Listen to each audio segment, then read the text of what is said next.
About a weekend ago, I was driving through downtown Salt Lake and I saw people congregated on the side of the road. I did a couple laps to see what was going on, and when I drove past again, I saw a building with a sign that said free phone or free tablet, along with some interesting characters standing outside of that building. I figured this was part of the government-assisted cell phone program they have, which I've heard a lot of controversy about, and I decided I want to try to get one of these cell phones myself. I'm curious to know if these cell phones are any good, so I found a spot to park my car and walked over myself. Oh hey look, it's a cart. I wonder what's in there. Probably best I don't know. As soon as I walked up, I met a guy. No, I was trying to see and I saw there's like a free phone thing. Yeah, there's a big line of, do you have a phone? Because they're putting me at 10. We don't use that phone's calling on the number since it comes in. Yeah, I tried calling it too. What did it say? It just rang forever. Okay. Yeah. How does it work though? You apply pretty much and then they... We got to be on like some type of, it's basically like, so you're on food stamps, you're on Medicaid, stuff like that. Okay, that makes sense. Eventually, I met the owner/contractor, and he told me that he's part of the ACP program. Essentially, the government pays him a fee to pass out free phones to people who are in need. You have to qualify through low income or something similar. I offered to pay him money to let me borrow a phone, which I would bring back after reviewing, but he was not open to this. He told me the ACP program changes the model of phone that they're giving out every few months, but currently it was called the Vortex A24, which I looked up on eBay, and I'm unsure if it's related to the ACP program, but there's quite a few people who are selling a lot of these smartphones. So I decided to order one for myself because I want to see how good are these smartphones. I mean, the government gives them away for free, and to my surprise, it showed up to my doorstep in about 3 days. And today we're going to open this thing up and see if it's worth it. My biggest question is if these are loaded with malware and other garbage, or if they're actually decent phones, but with them being free, I'd assume they're worth it. Speaking of free things, before we jump into that, I want to give a quick shout out to Opera Browser, today's video sponsor. If you've never heard of Opera Browser, they've been around for a really long time, and it's essentially a web browser that is jam-packed with AI features, and I wanted to share some of those with you guys today. Opera Browser has this new AI feature called Aria. I've really liked using it because right from the browser you can use image recognition, so I sure hope you know the name of this Nokia here. But if you didn't, as you can see, you could paste the image right here and ask Aria to find the name of the phone. Not only that, but Aria is built right into your browser, and there's a bunch of different tools within Aria that you could use to streamline your entire workflow. You don't even need to leave the browser. Okay, Aria, let's see what you can do. Create an image of a large pile of cell phones. Okay, Aria, that's impressive. I like that. You know what? I'm going to set that as my new theme, which is another cool option. Another handy feature within Aria is the highlight tooltip, which allows you to highlight literally any word and get quick explanations and summaries and even drill down into those topics. Not only that, it's also got a built-in ad blocker and VPN to ensure your browsing is private and secure. Here's the best part. It doesn't cost anything to try Opera Browser. I included a link down in the description where you can download it for yourself and give it a try. I've really enjoyed using Opera Browser, and I think you guys will too. So go ahead and give it a try. If you love it, comment below. Curious to hear your thoughts. Enough talk, let's open this thing up. Now, I'm super curious to see what kind of software is on this. A couple years ago, there was controversy that these were loaded with malware. Honestly, I would not be surprised if that was the case with these, considering the Family Dollar phones were the same.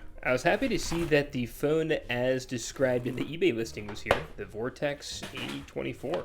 Not bad. It's exactly what I purchased. That's always good news from eBay. As for the specs, it's a GSM phone. It has a 5 megapixel front camera, 1.6 gigahertz, 6.5 inch screen, 720 by 1600, 3 gigabytes of RAM and 32 gigabytes of ROM, and Android 14. Huh, that is interesting, with a 3000 milliamp hour battery. This was interesting. Vortex's website is right here, which is just a smartphone manufacturer. It's not related to Lifeline or the government ACP wireless program. I mean, if you guys think I should order some phones off their website, let me know in the comments and I'll just buy them all. That would be an interesting video. Well, let's break the seal. La-da-da, la-da-da. So you qualify for a free government phone, and this is what it would look like when you open it up. Not bad. It looks kind of like an AliExpress phone as well, and it's got all the fix-in. Wait a minute. A removable battery! You guys know I love modular phones. Also comes with a USB-C type charge cable and a charge block. Great move by them to have all of the essentials, as well as this manual, which is very straightforward, and a really durable case made out of some rubberized materials. Love it. First impressions, the phone doesn't look bad at all. I'd make a bet that only one of these cameras are real, but hey, when you get a free phone, you only need one. And when I say free, there's no such thing as free. If you pay taxes, you actually help pay for these. In 2021, the ACP program rolled out a $14 billion fund to help support individuals or households who qualify for this program. The program used to be called the Lifeline program, started in 1985 by the Reagan administration. Like I was saying, I'm almost 100% confident only one of these cameras is working, but boy do I want to see how good it can take some photos. So let's start with the camera test. My bad guys, I got ahead of myself here. I first had to connect to the Wi-Fi, which took a little bit to set up the phone, but once we were into the phone, it looked super similar to a Motorola phone, and it was really snappy. Now, my concern is now that we're connected to Wi-Fi, I'm curious to know if a bunch of applications are going to start automatically downloading, which is what I've seen with phones previously, and I'm unsure if that's going to happen. So we'll check up on that in a minute, but let's go ahead and test the cameras. Now, this middle camera is 100% fake. The top camera is the one that is real, and there's proof of this because there's no wide angle camera settings, just your standard. The front and back cameras are only 5 megapixels. I'm curious to see what those photos will look like, so I'm going to snap a few photos here, and then we're going to review them to see how they look. My purpose in this isn't to show that these are absolute garbage phones. I just don't know what you get with a free government phone because I've never had one myself. Of course, I've got to take a selfie shot, guys. I'll go ahead and take another one of my hand here, and we've got to test the flashlight as well. So far, all is looking well. As for the photos, here's the selfie shot. Here's the shot of my hand, as expected. Tried taking a close-up shot of an Apple Pencil Pro, which,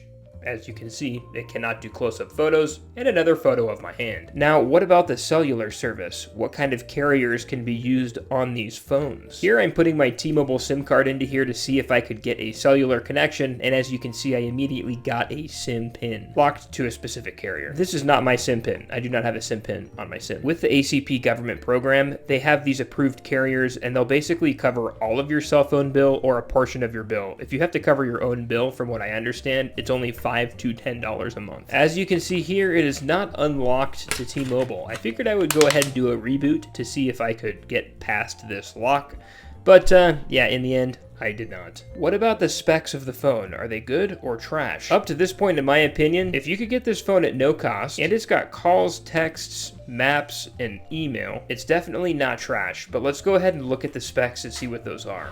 Wanted to add this clip that this phone is actually getting kind of warm. Not hot, but it's warm. So first we're going to go into the settings and just look at what the settings read. It's an A24, it says it's got 3 gigabytes of RAM, and it's running Android 14. Usually if the specs are being faked, I can't find the Android Easter egg, but I pulled the Android Easter egg for Android 14 here just fine, and you can see it's legit. I downloaded GCPU just to make sure that the specs are reading correctly. This is an app to pull true specs, and it read the exact same. 3 gigabytes of RAM. Battery's reading a bit smaller. The CPU is an SC9863A, which I wasn't sure what that was, but it's a Unisoc 8-core chipset, which actually isn't horrible. Like I said, the battery's reading a little bit smaller than the 3000 milliamp hours. I think that might be an application issue and not so much the batteries. So everything appears to check out. Now, what about the gaming experience? Not that it matters, but I downloaded a couple of the essentials, Geometry Dash Lite, as well as the paid version. And anyone out there who would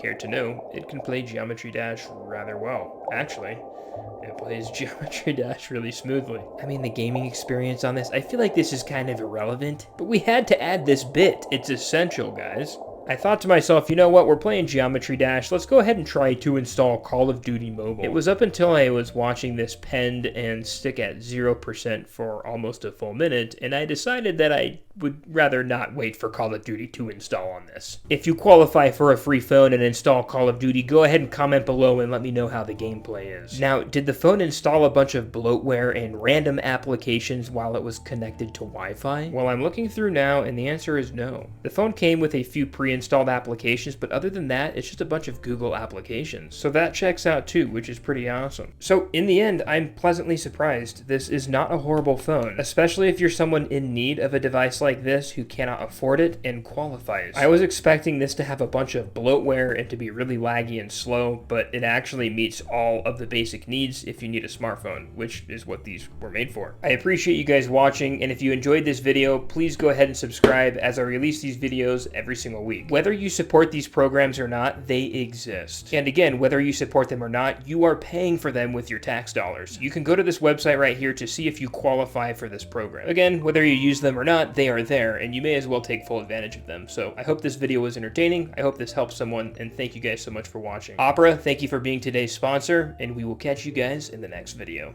See ya!